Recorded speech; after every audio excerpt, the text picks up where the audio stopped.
Seeing as it's close to Valentine's Day, I thought that we should talk about some romances. I have a few here. The first one is Heart the Lover by Lily King. This one I didn't actually think that I would like, and I was kind of forced into reading it from a book club online, but it actually it I read it in one sitting. I read it in less than 4 hours.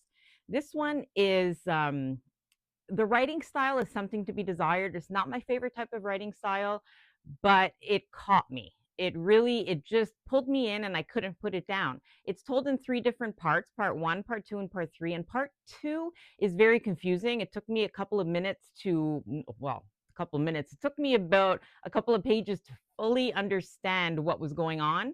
And then part three really just pulled me in and I couldn't put it down. And I got emotional at the end. It was very a sad romance.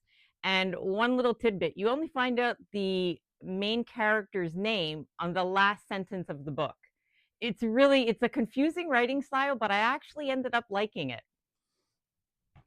Love and Other Words by Christina Lauren is your typical friends to lovers. They become strangers, and then they become strangers because of an event that happens, and then there's a chance reunion and they meet up again and they have to start all over by becoming friends again, but they're each in other relationships. It's a really cute read, and actually I couldn't put it down because there was a lot of confusing things that were going on that I didn't really I wanted to understand why it had happened, why they had become strangers, and you don't really get to that until about three-quarters of the way through. It's a really good read, and she's a really good romance author, Christina Lauren.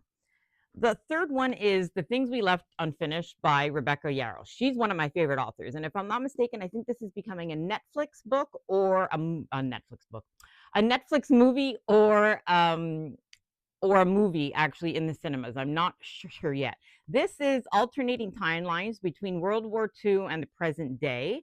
There's a couple in the present day and it's the great granddaughter of the woman who is in the World War II.